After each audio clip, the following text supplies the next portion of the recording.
estamos iniciando o estudo do livro Céu e Inferno.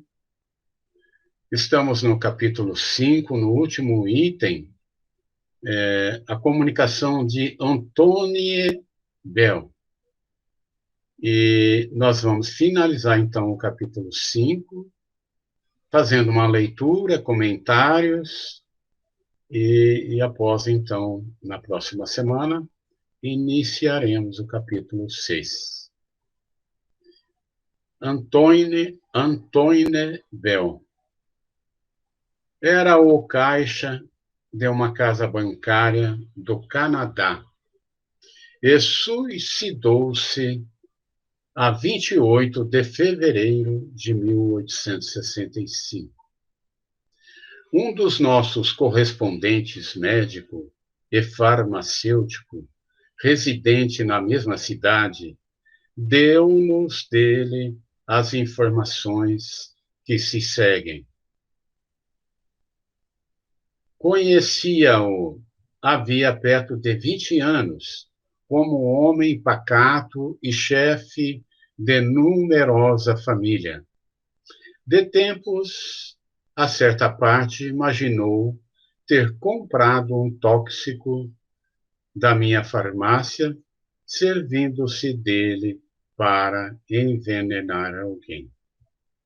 Muitas vezes vinha suplicar-me para lhe dizer a época de tal compra, tomado então de alucinações terríveis. Perdia o sono, lamentava-se, batia nos peitos. A família vivia em constante ansiedade das 4 da tarde às 9 da manhã, hora esta em que se dirigia para a casa bancária, onde, aliás, escriturava os seus livros com muita regularidade, sem que jamais cometesse um só erro. Nós podemos ver aqui nesse primeiro relato que ele era uma pessoa tranquila, equilibrada e, de alguma forma, tinha algumas dificuldades, mas cumpria os deveres que lhe competiam, né? Habitualmente, dizia sentir dentro de si um ente que o fazia desempenhar com acerto e ordem a sua contabilidade. Quando se afigurava conhecido da extravagância das suas ideias, exclamava: não quereis iludir-me. Lembram-me, é verdade. A pedido desse amigo, foi ele evocado em Paris a 17 de abril de 1865. Primeira evocação. Que pretendeis de mim? Sujeitar-me a um interrogatório? É inútil, tudo confessarei.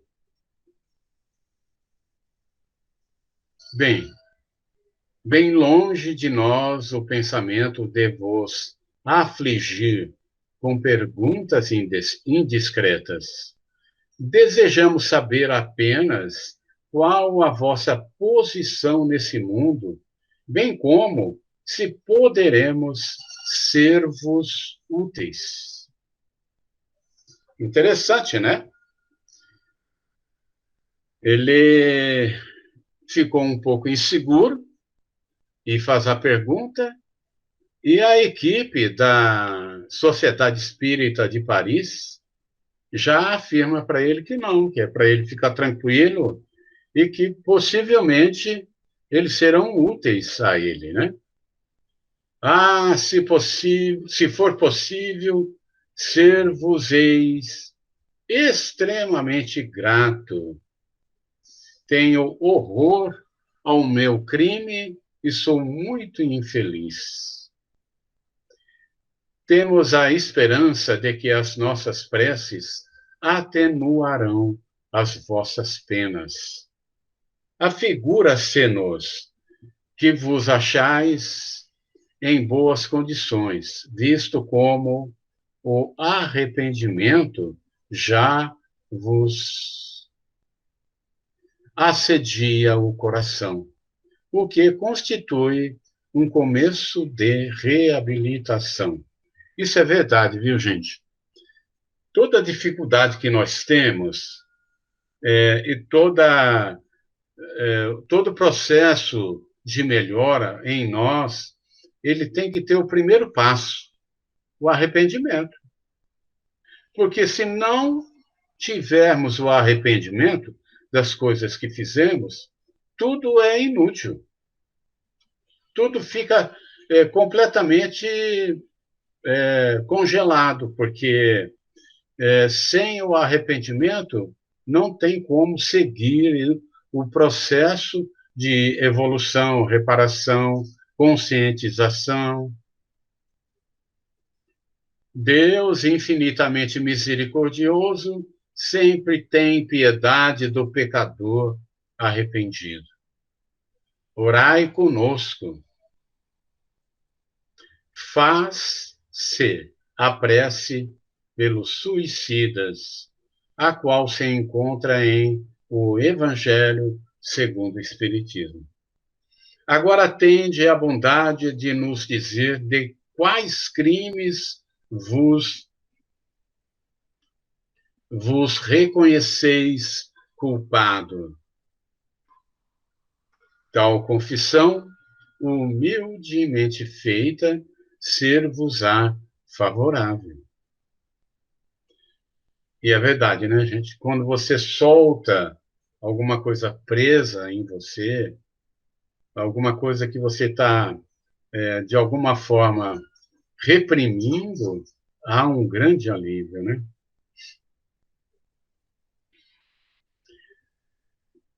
Deixai primeiro que vos agradeça por esta esperança que fizestes raiar no meu coração. Ó, já bastante tempo que vivia, há já bastante tempo que vivia numa cidade banhada pelo Mediterrâneo. Amava então uma bela moça que me correspondia. Mas pelo fato de ser pobre, fui repelido pela família. A minha eleita participou-me que desposaria o filho de um negociante cujas transações se estendiam para além dos dois mares, e assim fui eu desprezado.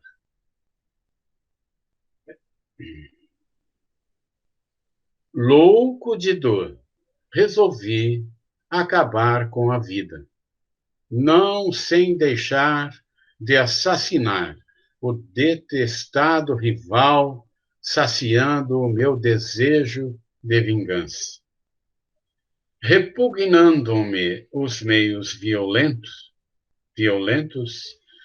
horroriza-me a perpetração do crime, porém, o meu ciúme a tudo sobrepujou.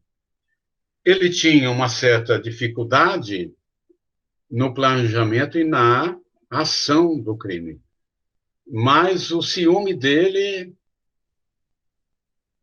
foi mais forte que tudo, né? Na véspera do casamento, morria o meu rival envenenado, pelo meio que me pareceu mais fácil.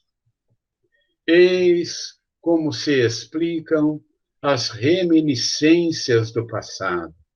Sim, eu já reencarnei, e preciso é que reencarne ainda. Ó, meu Deus, tende piedade das minhas lágrimas e da minha fraqueza. A gente nota aqui, eu vou até pedir o comentário de vocês, que ele está muito arrependido. né? Até por isso que ele está ali sendo acolhido para o depoimento, né? Algum comentário que vocês queiram fazer?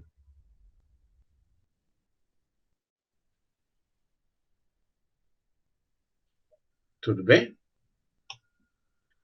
Deploramos essa infelicidade que retardou o vosso progresso e, sinceramente, vos lamentamos. Dado, porém, que vos arrependais, Deus se compadecerá de vós. Dizei-nos se chegastes a executar o vosso projeto de suicídio. Não, eu confesso para a vergonha minha que a esperança se me desabrochou novamente no coração, com o desejo de me aproveitar do crime já cometido.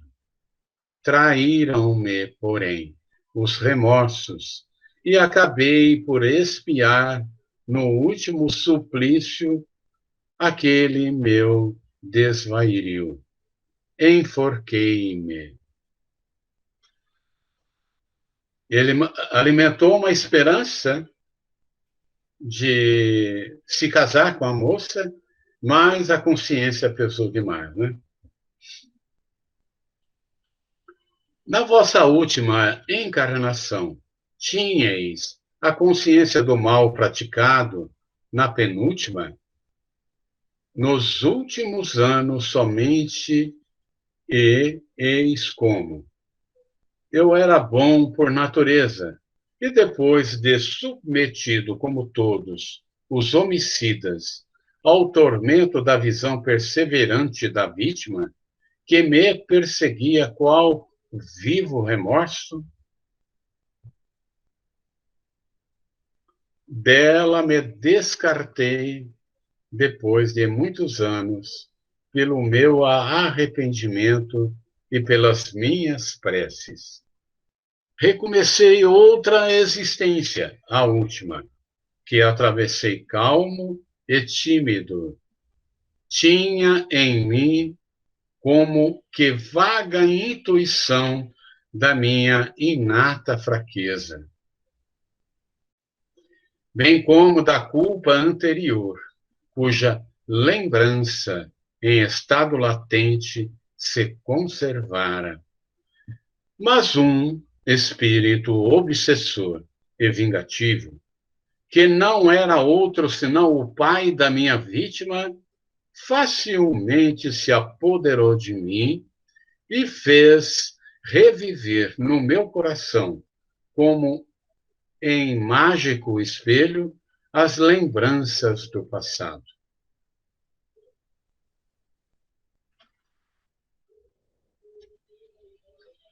Alternadamente influenciado por ele e por meu guia, que me protegia, eu era o envenenador e, ao mesmo tempo, o pai de família angariando pelo trabalho o sustento dos 2 filhos. Fascinado por esse demônio obsessor, deixei-me arrastar para o suicídio. Sou muito culpado realmente, porém menos do que se deliberasse por mim mesmo. Os suicidas da minha categoria, incapazes por sua fraqueza de resistir aos obsessores, são menos culpados e menos punidos do que os que abandonam a vida por efeito exclusivo da própria vontade. Bom, ele está explicando aí uma questão que é interessante a gente conversar e trocar ideias, né? Ele, pela pressão recebida na última existência, antes dessa que ele relata, ele acabou cometendo o suicídio pela pressão psicológica, moral, enfim, do obsessor, que era o pai do rapaz que ele havia envenenado. E ele está afirmando que essa pressão total, de alguma forma, diminui um pouco a culpa pelo ato que ele cometeu. E é uma verdade. Está certo que todos nós temos o livre-arbítrio, temos sempre a liberdade de escolha, mas uma pressão constante, uma pressão incessante sobre a nossa mente acaba por nos deixar um pouco mais frágeis, né? E ele está dizendo que há uma diferença entre aquele que planeja, faz o planejamento da sua morte por uma fraqueza qualquer e acaba se matando, né? Vocês querem fazer um comentário? O Celso, eu fiquei assim um pouco de dúvida quando ele fala que ele tinha uma vaga intuição da fraqueza inata dele. É interessante isso, quer dizer, na verdade não é uma dúvida, é uma constatação. Nós não a culpa ela é tão grande pelos atos que nós cometemos que fazem a gente ter essa emoção, né? Aí eu fiquei pensando nos suicidas de um modo geral. Ele parece que ele, quando desperta a vontade, o pensamento de se suicidar, parece que ele resgata toda a culpa que acompanhou aquele ato na última encarnação, né? Porque eu fico imaginando assim, essa culpa não deve ser só uma lembrança inconsciente da vida que ele viveu, mas também do sofrimento que ele teve na erraticidade, né? Porque ele está fazendo sempre aquilo, ele reencarna suicida, aí ele vai para a erraticidade, se arrepende, se propõe a não fazer mais, reencarna de novo, comete o mesmo erro. Então parece que são vidas diferentes, mas aquela sensação ela fica junto com ele, né? Com certeza, né? E é uma luta muito forte, muito grande, né? Eu não sei se eu entendi, mas eu penso que toda pressão psicológica, moral, né, acaba também dando para ele essa intuição também, né? Acaba, vamos dizer, alimentando essa certeza de que houve alguma coisa. Então, me lembra pessoas, assim, de depoimentos que eu já vi de pessoas que têm ideação suicida, em que elas dizem, não, eu prefiro morrer do que viver esse sofrimento. Aí você fala assim, mas você tem certeza que você cometendo suicídio, a tua vida não vai continuar? Ela fala, não, mas esse sofrimento que eu estou vai acabar. Dá a impressão de que ela tem uma certa lembrança, mas mesmo assim ela não consegue se livrar daquilo, né? Ela Sim. tem uma intuição de que vai continuar a vida, mas por um breve momento ela se livrar daquele sofrimento já é o suficiente para ela cometer o ato, né? É um ciclo, assim, de desespero, né? Então, eu estou aqui pensando também que, como diz lá no Evangelho, né, sobre o suicídio, né, e a pessoa tem diante dele uma dificuldade muito grande e ele não tem a força moral para enfrentar aquilo, né? Ele opta pela fuga.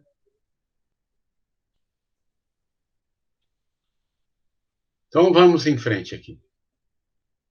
Orai comigo para que o espírito que tão fatalmente me obsidiou renuncie à sua vingança e orai por mim para que adquira a energia, a força necessária para não ceder à prova do suicídio voluntário, prova a que serei submetido. Dizei-me na próxima encarnação. Dizem-me na próxima encarnação. Ao guia do médium.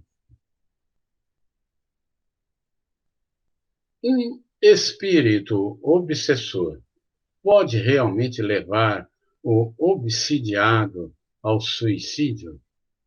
Certamente, pois a obsessão, que de si mesma é já um gênero de provação, pode revestir todas as formas. Mas isso não quer dizer a isenção da culpabilidade.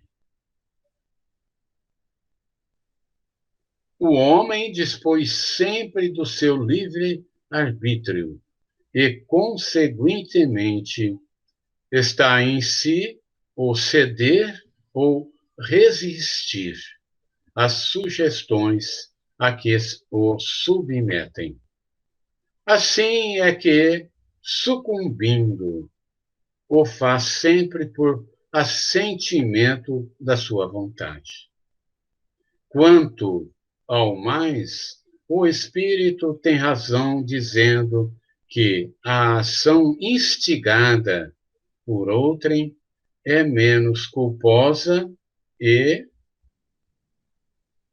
repreensível do que quando voluntariamente cometida. Aí ele confirma, então, né, o que nós comentamos, né, e que realmente uma ação planejada, porque o suicida que planeja tirar a própria vida, ele faz todo um planejamento. Então, ele se compromete totalmente com a ação que ele vai cometer, né?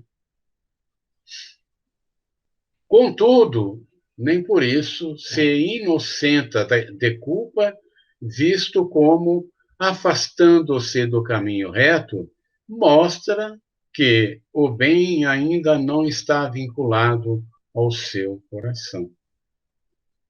Como, apesar da prece e do arrependimento terem libertado esse espírito da visão tormentosa da sua vítima, pôde ele ser atingido pela vingança de um obsessor na última encarnação? O arrependimento, bem o sabeis, é apenas a preliminar, indispensável à reabilitação, mas não é o bastante para libertar o culpado de todas as penas.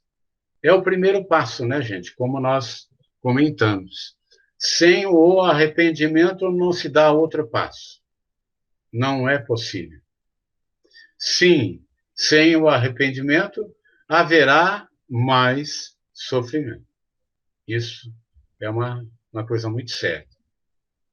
Deus não se contenta com promessas, sendo preciso a prova por atos do retorno ao bom caminho.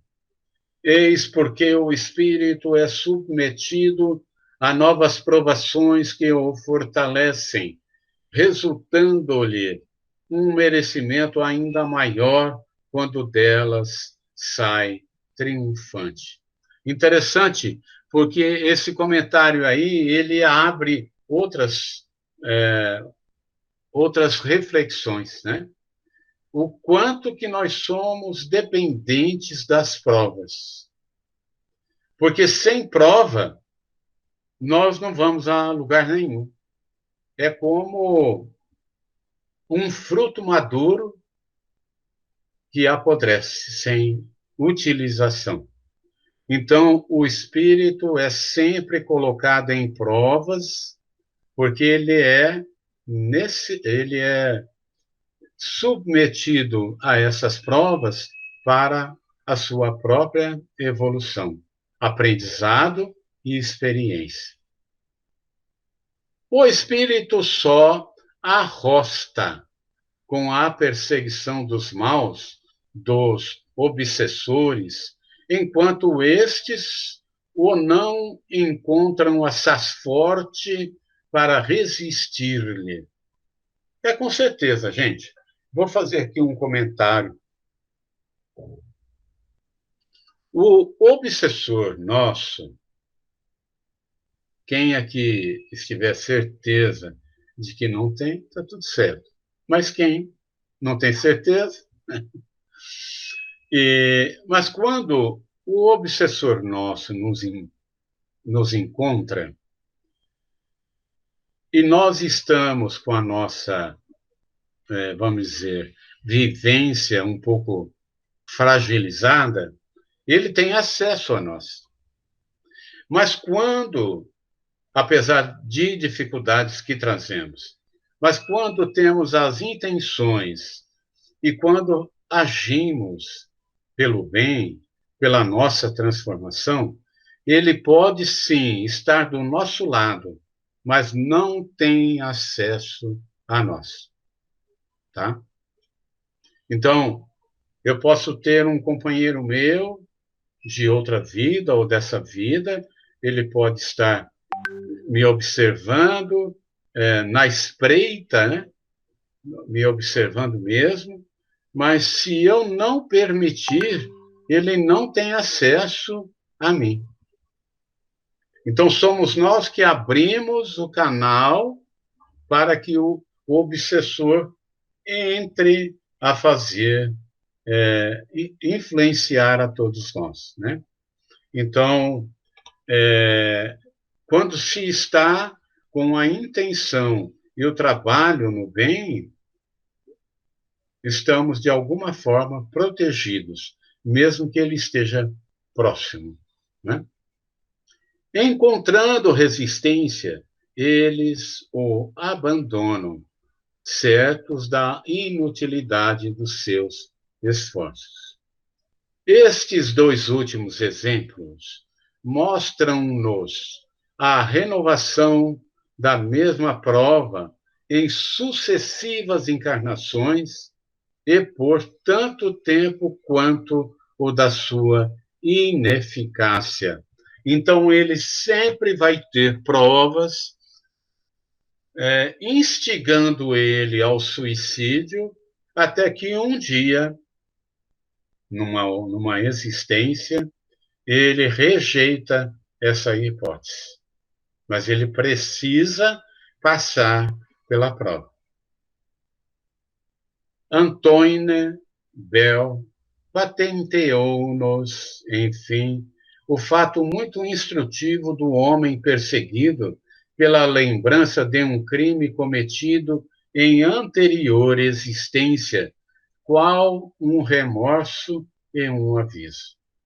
Vemos ainda por aí que todas as existências são solidárias entre si. Disso nós não temos dúvida, né, gente?